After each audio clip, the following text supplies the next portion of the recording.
right, good morning and welcome to Trends in the Papers on Mainland 98.3 FM, the sound of Lagos.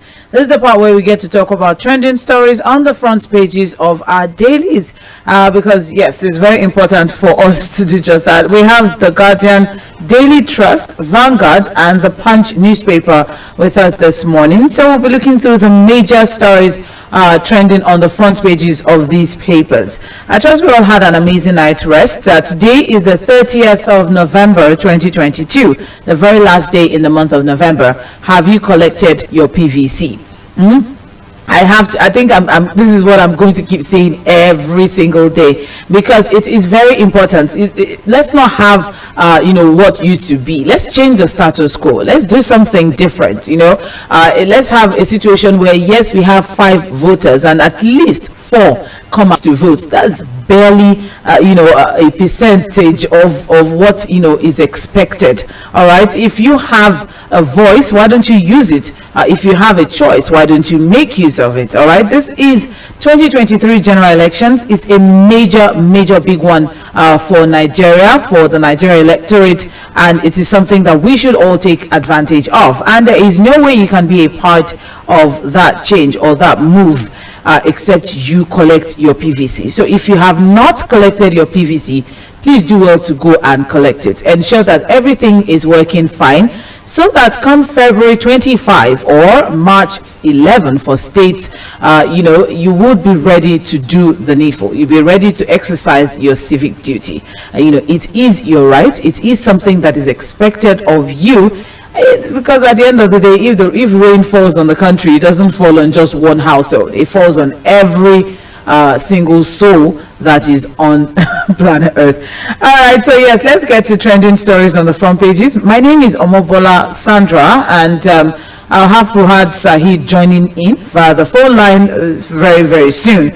But in the meantime, don't forget, get your PVC. And also for those who are in Ogun State, if you're in Ogun State, or you're in Osun State, or yes, Ogun State and Osun State, there are preparations. INEC has said that not to worry, the PVCs that got burnt, they are going to ensure that in a few days or in a week or so, they're going to reprint those cards. So just, let's take 2 pills and let's give them about a month and let's go and collect our PVCs. I just have to keep saying that over and over. And it's not just a factor of collecting. Collect and vote. Okay? Good morning, Fuad. Good morning, Sandra. I'm well, thank you very much. All right, so let's get straight to it. And I'm starting with the Guardian newspaper this morning. And the major headline from the Guardian newspaper, Tinubu lists terms to debate Obi as Arise TV insists on appearance. So there are riders to that particular story. And what we have first, respect the Constitution. Candidates must attend town hall meeting. Arise TV insists. No manifesto, no debate. Tinubu tells Obi. Agbakoba. Presidential candidates must address illegitimacy of 1999 Constitution. Level of vote buying alarming. INEC chairman laments. UK committed to transparent, credible electoral process in Nigeria. APC target 5 billion naira donation with presidential crowdfunding app. Alleged identity theft. Apologize to Nigerians. Atiku Okowa campaign tells Tinubu. That is a lot of stories or a lot of reports crammed into one. Let's see how we can take it one after the other. We don't have so much time. There's still so many other stories to look at. But still on this the second edition or the third edition or so as regards the town hall meeting series, the APC presidential candidate is telling the Labour Party presidential candidate that for him to attend that's the town hall meeting, since Arise TV is insisting that he must attend. Remember that the spokesperson for the APC Presidential Campaign Council said that, they don't want to be selective in their media appearances and whatnot, so they decided not to appear in any media at all. All right, but now Arise TV is insisting, and the presidential candidate of APC said, you don't have if you don't show your manifesto, submit your manifesto or whatnot, then he's not going to appear. But Why exactly is it taking so long for the Labour Party Labour Party Presidential Campaign Council to present the manifesto of their presidential candidate? Remember, there was one that leaked sometime, and then they said, "Oh no, that's not it." And then we've been expecting. I think that's the only one that so far we've not gotten anything concrete on. That's the only party. Yes, well, I really can't say why Mr. Peter Obi, with all of the buzz around him and all of the traction that he has gotten in the last few months of his campaign, as he's yet to release a manifesto that we can actually review. If you remember, Sheikh Bola Ahmed Tinubu released an 80-page manifesto, which is called Renewed Hope.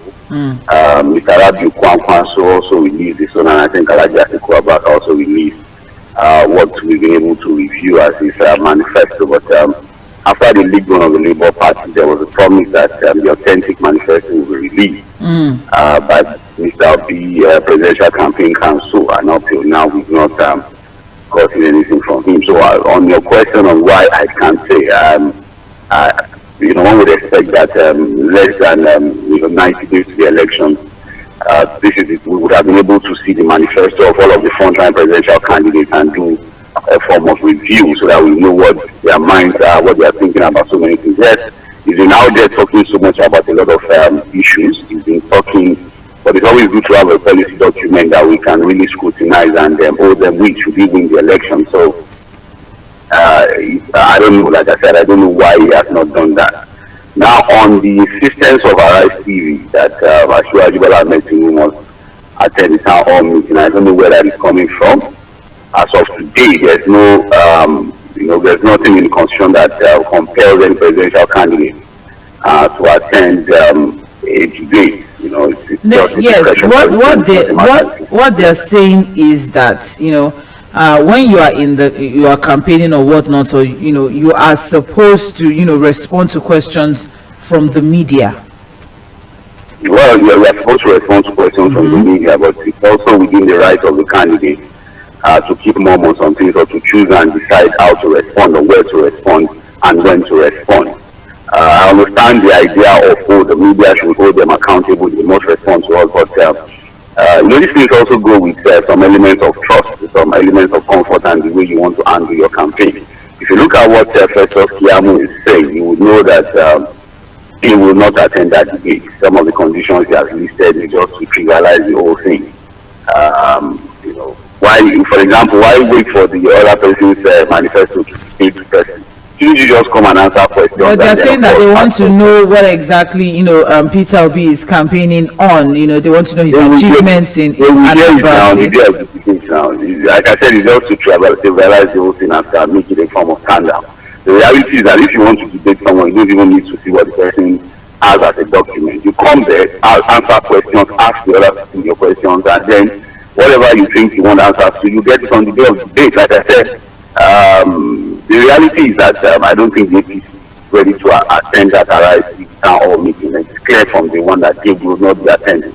If things change, if things will change, I don't know. But from what I'm reading and some of the reports we've gotten, I don't think they will attend that particular debate. I just think it's a comfortable excuse to say we are not going to attend the debate because Mr. Peter Obi and the Labour Party has not released their own manifesto. It's just a flimsy excuse for me. If they really want to attend, they would have attended. I guess they are not really comfortable with the Arise crew and that platform. All right, because the other platform that we hope they will attend anyway. Okay, I was going to come to that, because if the Constitution said they have to be held accountable, yes, but just as you have said, they can decide which broadcast media, that they actually respond to, but they have to be. So the fact that the Presidential Campaign Council spokesperson for the APC is saying that they're not going to go to any media because they don't want to sideline any media, that is what they're saying, that according to the Constitution you have to be accountable to the media if they ask you questions as regards governance accountability and whatnot. So that's where they're coming from. But just as you have also mentioned that choosing which broadcast media that they do, or which independent journalists that they respond to. Now that is where maybe there's a loophole of some sort that probably the APC can use not to decide to attend. But what if the Labour Party presidential campaign president decides to actually now drop his manifesto? Is there a possibility, or do you see any sign? Do you see any signs? The conditions was not just limited to the campaign manifesto. Part of the thing Festus Keyamo is saying, and I think the APC is saying that they want to see Mr. Peter Obi list his achievements as governor of Anambra State, and that they also want to see him talk about the political party that he founded. And also list his political mentees, the people he has been able to mentor through politics and that are still with him. So if you see those kind of conditions, you know that look, the APC is not ready to debate or attend that all meetings. Those are just conditions that for me are just a way of creating what I call a comfortable excuse not to be on that platform. From day one, I think they've shown that they are not really very, very comfortable with their Rise TV platform. But we'll wait to see whether they will attend other platforms. They will answer questions on other platforms and then get Nigerians to scrutinize them the more and their presidential candidates. So, like I said, it's just one of those things that we are going to see at this time. Again, it's a decision for Nigerians to make whether some of these things matter or not. In casting their vote eventually in 2023. But I know there are also other interesting riders. Beyond this. On that particular report. Yes. I do not, because you seem okay. Well, let me just move past that. Well, there's so many other ones, but it's because we do not have so much time. We also have the fact that former president of the Nigeria Bar Association saying that these candidates, presidential candidates of all political parties, are not being specific on how they go or on how they hope to go about solving Nigeria's multifarious problems. Yes, he mentioned for one is the issue of the legitimacy of the constitution, which is a serious problem because the constitution was given to us by the military. Yes, the constitution was given to us by the military, and there's a strong feeling that you can't get this thing right unless you go and check that constitution again, look at it again, and rejig it. Another issue. We've been saying these things too. Exactly. Most of our issues are constitutional matters that we need to look deep into. All right. You also mentioned the issue of restructuring.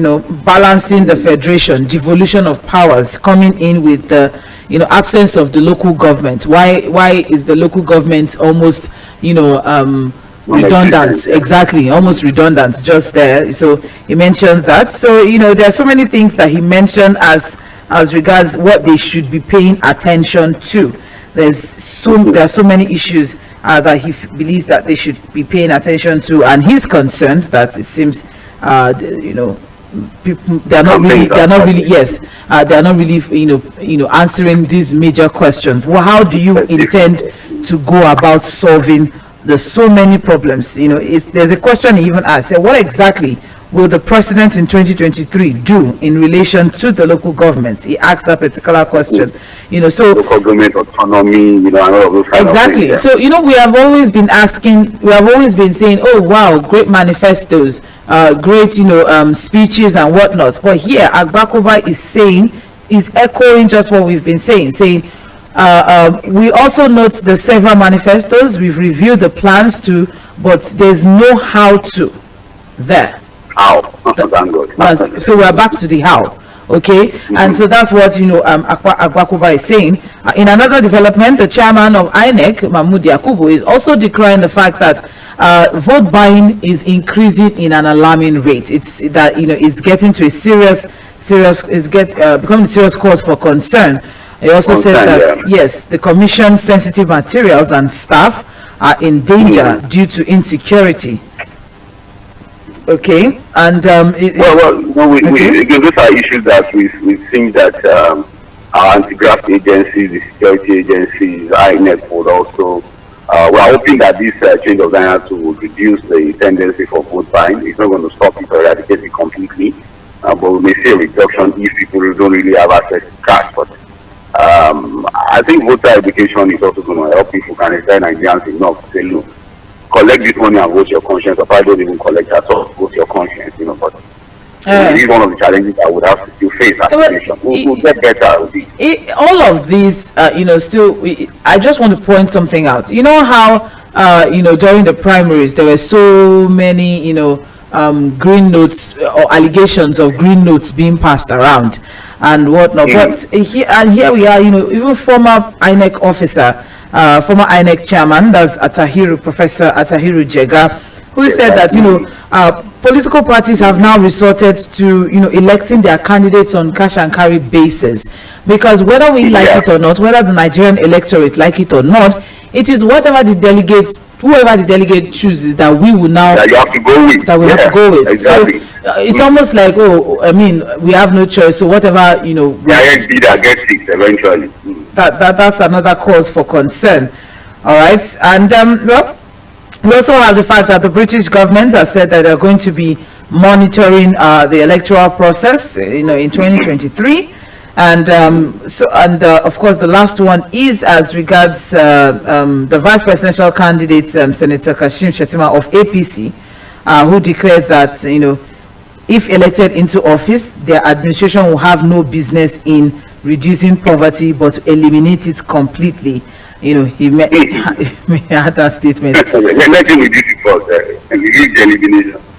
They should first eliminate. They reduce first. Right. But the bogus campaign promises that will not get us anywhere. Let us even reduce it. Let us talk about reduction first before we talk about elimination. Right? All right. If we are the poverty capital of the world by the recent statistics, that we're 133 million people living below poverty line.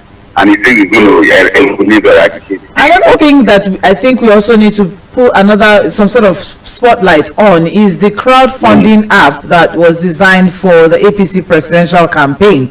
So they're making a lot of money from it.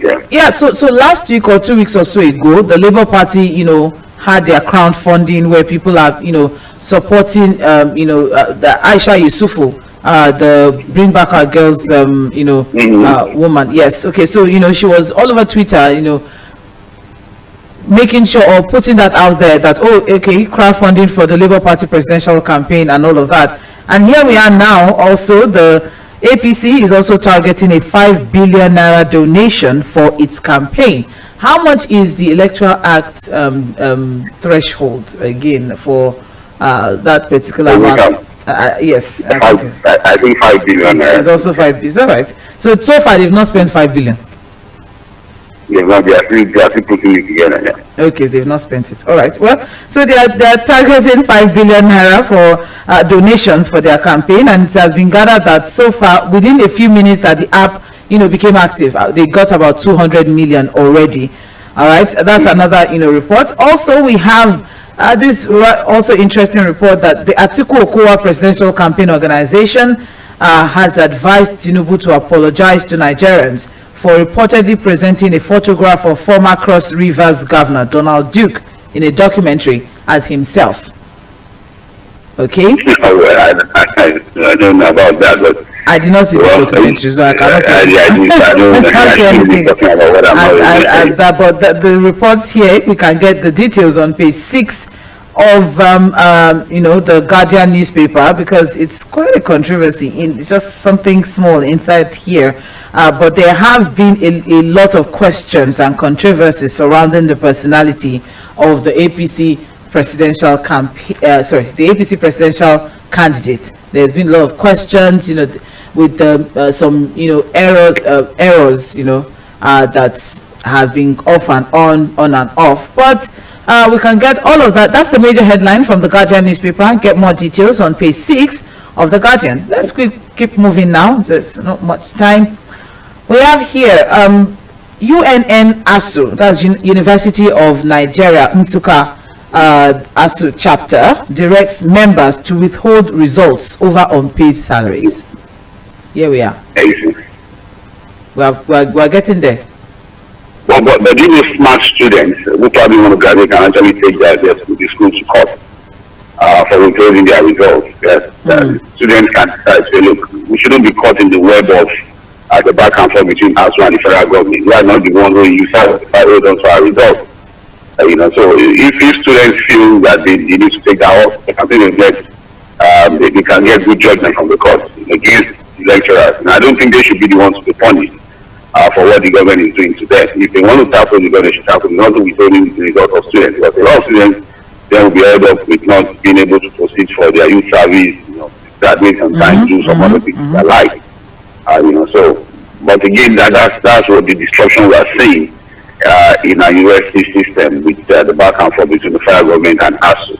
Beyond the issue of results, I keep saying it, when you have lecturers at this front that are not asked, I really don't know the quality of knowledge that they're going to be passing on these students, because again, a happy mind is the one that goes into class and deliver properly. So if they are not happy, they feel that they are being treated one way or the other, and they are not being treated well, there's no way that they're going to deliver well in class. And again, it drops off on the quality of graduates that will eventually be turning out from our university. Okay.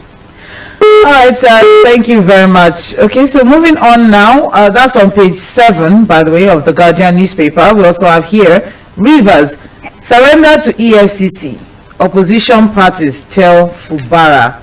And that is on page 6. Just a quick background as regards that particular story. We have some riders to it. 117 billion naira group sues Rivers Accountant General, EFCC, over non-trial of Fubara and others. Appeal court sets aside 2 judgments, rules in favor of ADC Assembly candidate. Wike mocks opposition Guber candidate in Rivers, say they have nobody. So opposition parties in Rivers State have urged PDP's governorship candidate and the immediate past Rivers State Accountant General Siminialaye Fubara, who has been declared wanted by EFCC, to present himself to the anti-corruption agency, stating that he cannot be above the law. So they are saying that EFCC should be more proactive by going beyond making such declarations. All right, and they are saying that as it is now, Fubara's dilemma is pretending some sort of red flag to the character of the PDP candidate in the state.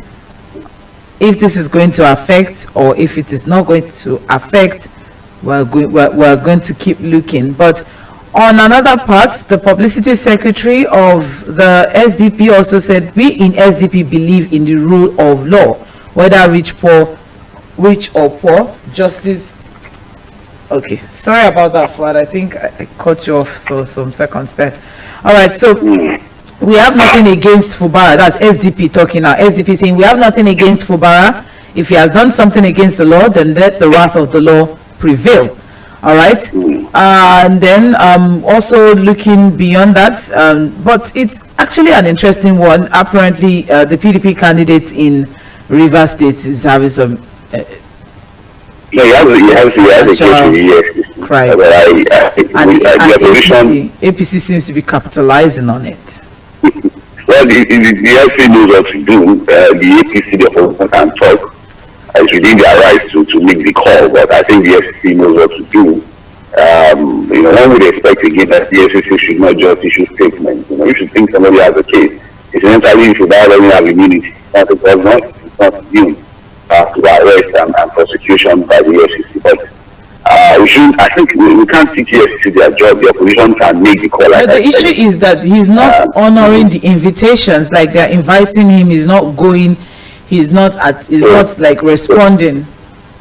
What I'm saying is that we are not No, what's all? They are actually making the call. They are making the call. It's a valid call. It's a call that you expect an opposition party to make. I mean, hey, this guy has a case. Why are you not arresting here? But I think it is for the EFCC to not respond and say, okay, are they still investigating, or they probably check their books and discover that the guy has a case again? The issue is not honoring the call. I mean, you may honor the call and they may not find anything on you. So why don't you just go and honor the invitation? You still don't understand what I'm saying, Sandra. The guy is not honoring the EFCC invitation. what do you and I and even the APC, what would they do about it now? Are they going to go and arrest the guy and give him No, to the Fuad, I think what you need to do is you need to also look at it from their perspective. They are not saying, they are saying that they believe that EFCC is credible and they are good for their own credibility. So they are believing that the EFCC should just go above, just inviting him. They should do more. They're expecting that EFCC should do more. It's just a matter of, we don't want this to be swept under the carpet. We just want to make sure that something is done as regards this issue. Okay, I hope the EFCC will listen to them and then do the news. That's it. That's just it. They're saying that, it's a simple thing. They're even saying, APC is saying that he may even go there, nothing will be found on him. So honoring the invitation is not supposed to be such a big deal.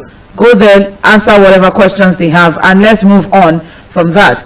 Now, moving on from that particular story, we have Wike taunting opposition parties, opposition political parties in the state, saying that they are not in touch with people, at the grassroots. Despite the even with the Kwagume that his own person is in, or whatever situation that Fubara has found himself in, the governor of Rivers State still has some sort of confidence that, and is even going ahead to ridicule opposition candidates for not having followers. All right, but away from all of that, we can get more details on pages. That one is different. Pages 6, 11, and 28 of the Guardian newspaper. Moving on now, we also have grief as gunmen kill Kaduna Labour Party women leader. Very unfortunate. That is on page 30. That's on page 30 of the Guardian. We also have terrorists kill DPO's mom and brother in Katsina. That's also on page 30. Kogi Chinese firm partner on $60 million smart security architecture. That is also on page 30 of the Guardian newspaper.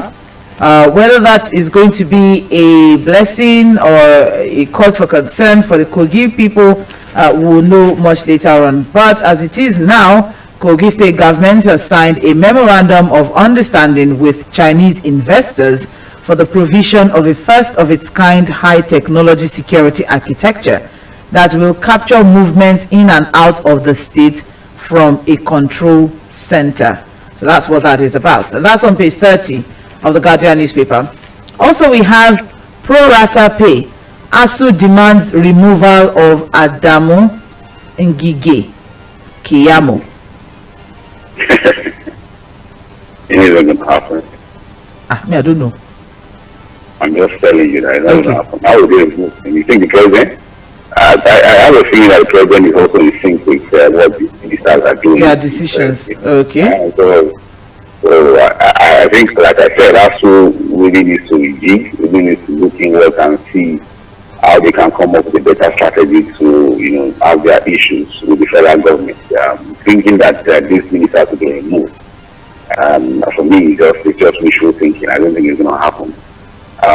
Maybe when we have a new government next year, they will have a better deal, a better bargain with the government and see how they can further push their cause. They're thinking that these ministers will go because of their issues. I think the president supports the ministers, is in sync with them. He probably supports, even has something more that the ministers are not doing, to us. So, it's all right. But they have made their demand. It's okay. That's on page 30. You see that people can make demands as they want, that's what I was saying about that.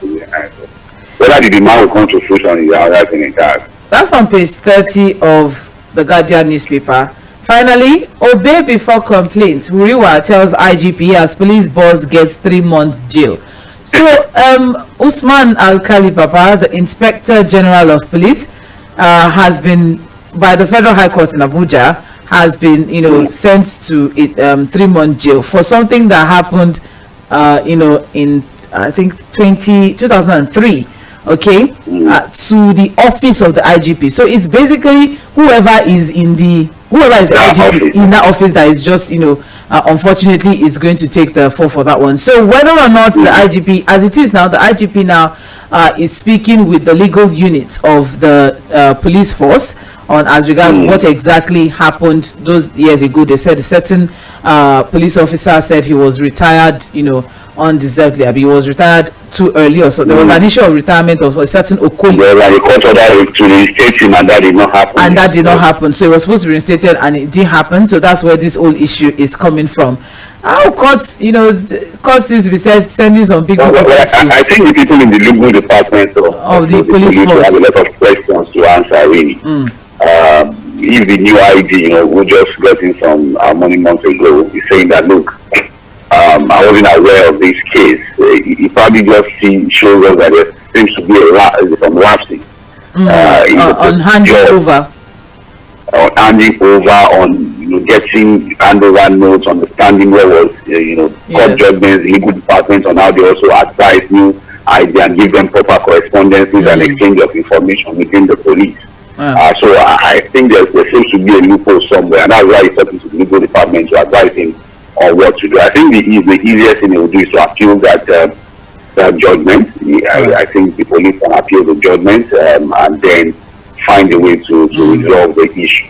But I like the fact that we are testing our institutions. I like the fact that the independence of the judiciary comes to bear in this particular judgment, and the power of the judiciary to ensure that our public officials also obey the law. So it's not just the ID. We had a recent one by the EFCC chairman to power too. So I like the fact that the courts are stamping their feet and ensuring that sanctity of the judiciary is upheld. It's a fantastic one, to test our laws and make our institutions stronger. That's how to build a nation.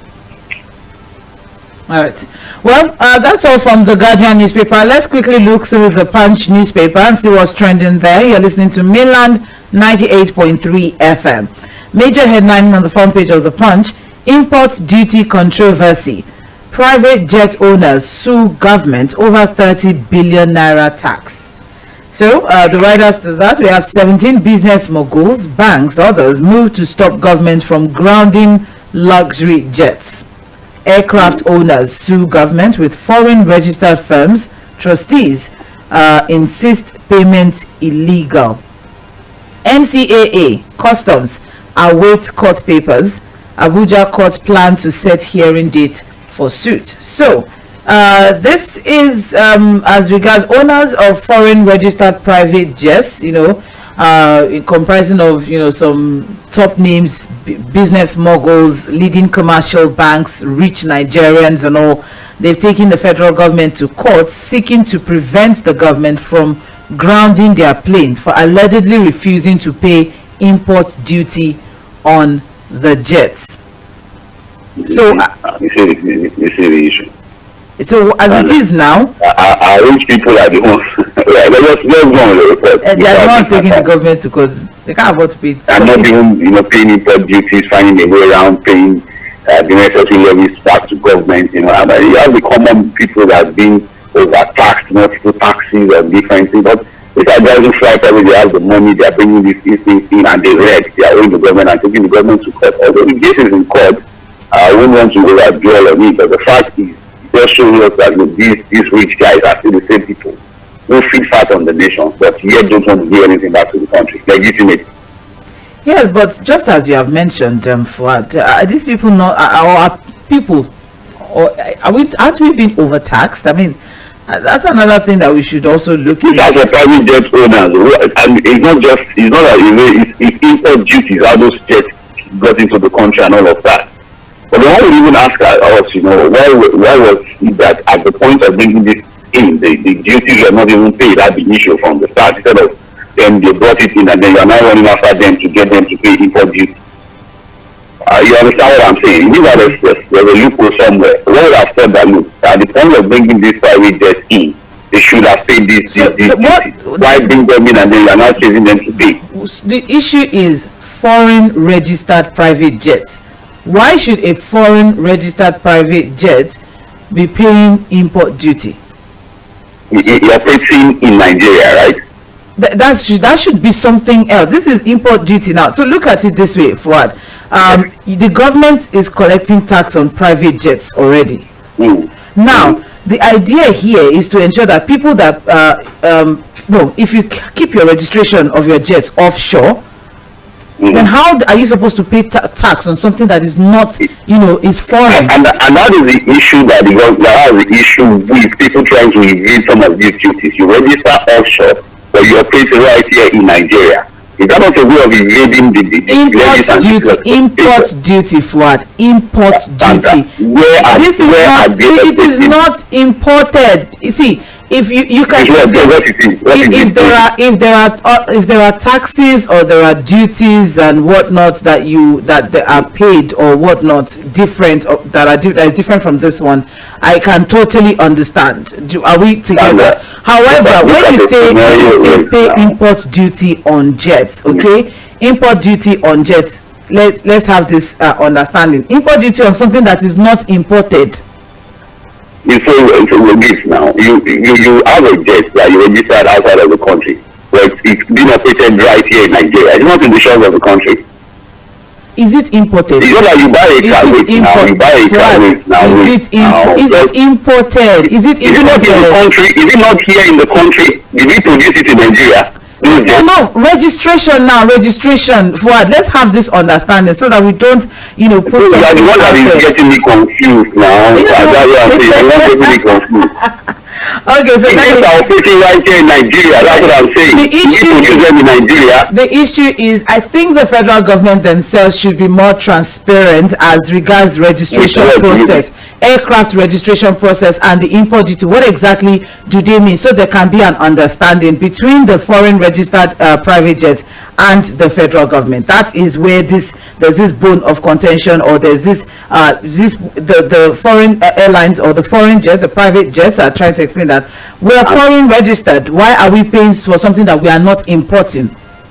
Because we are operating here in Nigeria. Operational duty tax different from imported goods. Is it a good? You are talking of aircraft here, Sandra. You like you buy it. You know what? Wait now, just calm. Let me explain to you. Calm down. You buy a car abroad, you register it abroad, you are using it abroad. Then the moment you bring it to Nigeria, what does it become? You can't compare a car to a commercial. No. You can't compare. You can't compare. You can't compare. They are not commercial aircraft.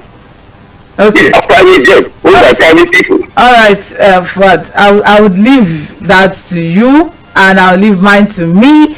And I would, suggest that our people go and read more details on page 2 of the Punch newspaper. It's a very extensive one, and we can get a whole lot of information as regards, under this, because there are so many issues surrounding this. Operators of aircraft are importing them under the guise of temporary importation permits. There's a temporary importation permit, and if it was not permanently imported into Nigeria, that's another ball game entirely. You see, they are only between temporary importation and permanent importation. It is the federal government that is issuing the permit. What?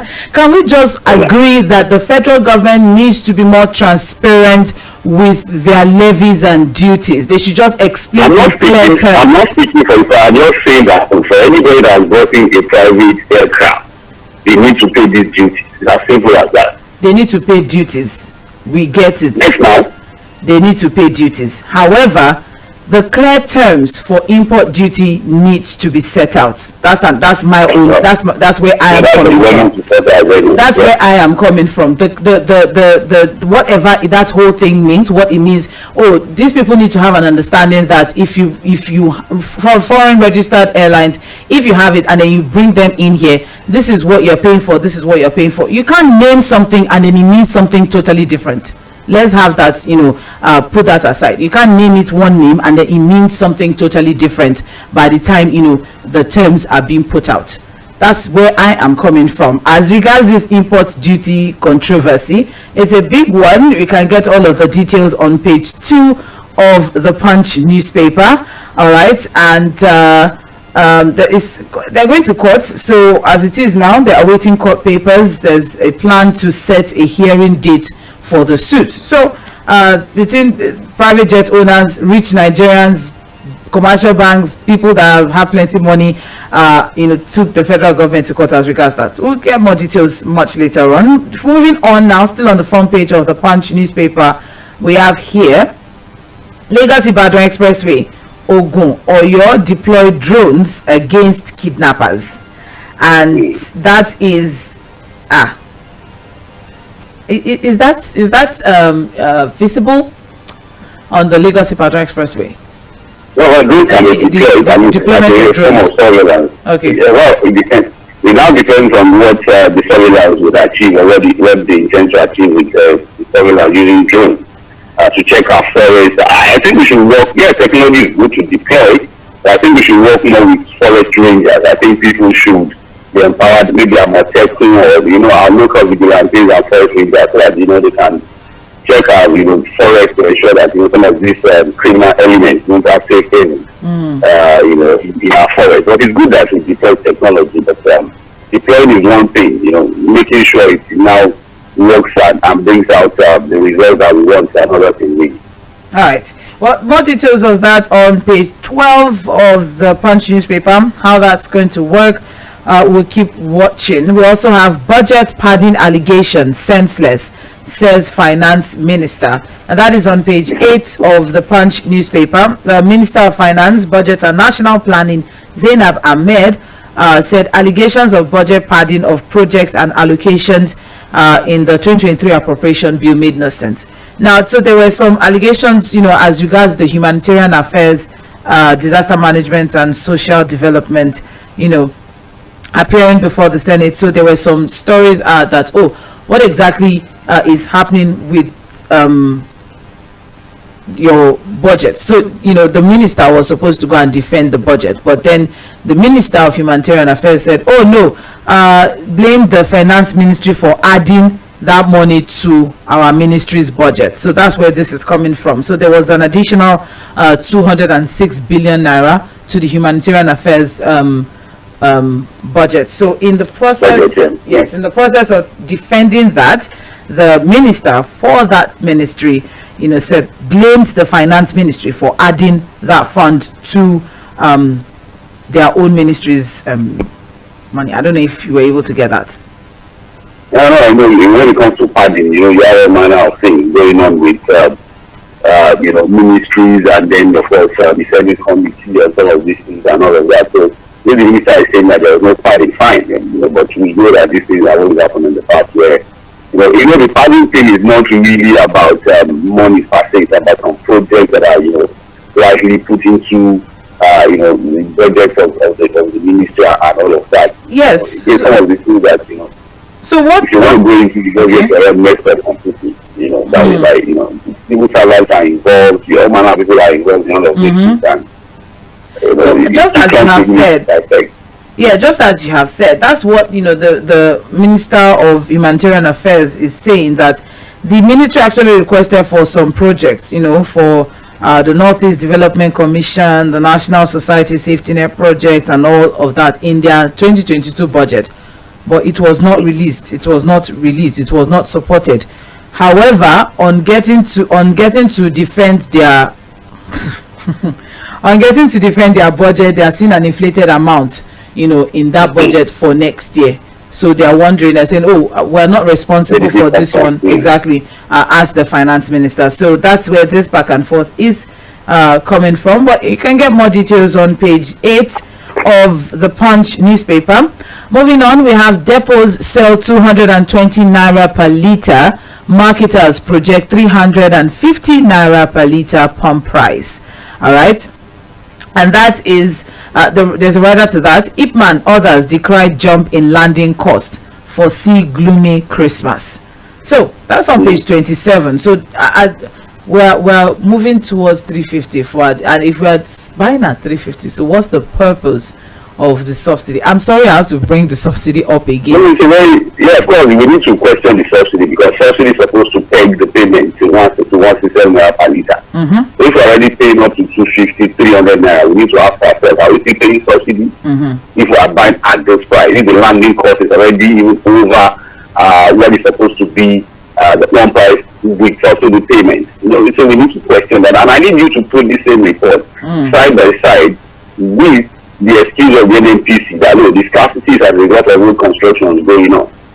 Some people have been economical with the truth, Sandra. The reality is that there's a disruption in the importation, storage, and supply channel. There seems to be a problem with pricing. There seems to be a problem with even the importation itself. Who is importing? And regulation, yes.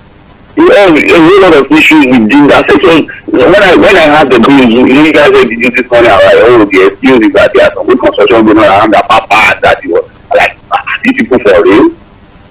This is the first time I've been having construction around Papa or part of Lagos. Thank you very much. Because one would wonder that, okay, so these are roads that have been the same way. You know, we're talking about the fact that ordinary Lagos Ibadan Expressway have been under construction for almost 20-something years. So it's not a new thing. If they were to say, oh, maybe the flood washed away some roads or disconnected, you know, some parts of the country from some parts of the country, okay. But construction of roads, I don't know. And if the independent market the independent market has really telling us the situation of things. But what a lot of independent marketers are saying now is that with the fall in supply, that shortfall in supply, what it now means is that they would have to go to major marketers to buy. We will sell to them at over 200 naira, maybe at 215, 220. So if they are going to sell as independent marketers, I know the independent marketers have more filling stations than the major marketers. So there's a problem. There's a problem with depot, with importation, with storage, the pricing channel, and all of that. And NNPC needs to open up, tell Nigerians what the problems are. I don't think they're going to get that because there seems to be too much secrecy in the system. There seems to be a kappa that has held the nation by the neck, pressing it, and then it will only take God to take their hands off the neck of this nation, Sandra. So when I got there, because of road construction, is either we have this kind of scarcity. But another thing is, they say road construction, and they said, oh, that's why there's scarcity in Lagos and Abuja, and then I said, why? At that point, I was a little bit lost. But that is what NNPC is saying. The depots or the marketers are telling us the true situation of things. Yeah, because at the end of the day, they are also severely impacted, you know, with this situation that we're in. So depots are selling at 220 per litre. Marketers are projecting that they may have to go as high as 350. And yesterday on the front page of the Punch, remember that there's some marketers said if you remove subsidy, Nigerians may be paying as high as 400 naira. So are we still paying subsidy? So are we still paying subsidy? That is the question. So more details on page 27 of the Punch. I'm going to rush. I have just 2 minutes left. Well, please forgive me. I'm going to rush through Vanguard newspaper. But before then, the major headline on Vanguard: Adeleke Oyetola clash over sacked workers, executive order. So Adeleke and the State House of Assembly, they've come to some sort of compromise as regards the name of the state. So it's now officially Osun State. However, they're still holding on to the name of State of Virtue, Ipinle Omoluabi. So that's... Maybe you should change the name of State of Lagos too. Maybe that will power the road in Lagos, you know. It's not sweet. Everything work in Lagos. Is that what's making things work? Why are you like... Well, I'm looking at the battle for State of Osun State. What does that do to your people in Osun State? Yes, I think they've been... People that live in standard. They have agreed. And now why that's such an issue? Politicians are not serious. They are not just serious. All right. Adeleke didn't sack monarchs, says spokesman. Set up review panel to investigate issue. We employ 2,400 workers only, not 12,000. That's coming from former Governor Oyetola. Admit your blunder, says APC. I'm ready to work with Osun lawmakers, and that's coming from the Governor, Adeleke. We didn't sit to review Governor's inaugural speech. Well, it seems like violence in Iwo, ruling houses divided over arrest too. So more details on page 5 of Vanguard. IPOB, Ohaneze, others blast minister for defending herders. That is on page 11. Federal government borrowed 6.3 trillion naira through ways and means in 10 months. That's coming from the CBN. That's on page 9. Okay, and then we also have alleged partisanship. FCT police disrupt anti-CJN protest by CSOs.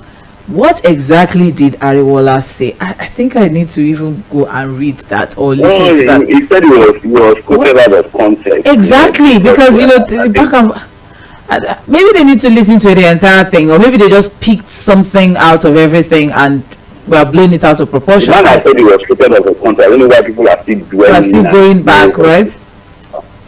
Well, the man said, no, I didn't say what you think I said. Why then not just move on? Okay.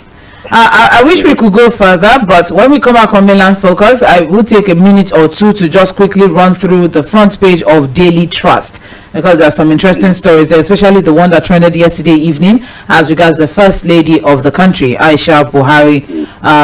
So just stay with us. We'll be right back by 8:40 for Mainland Focus. That's the part where you get to be a part of the show.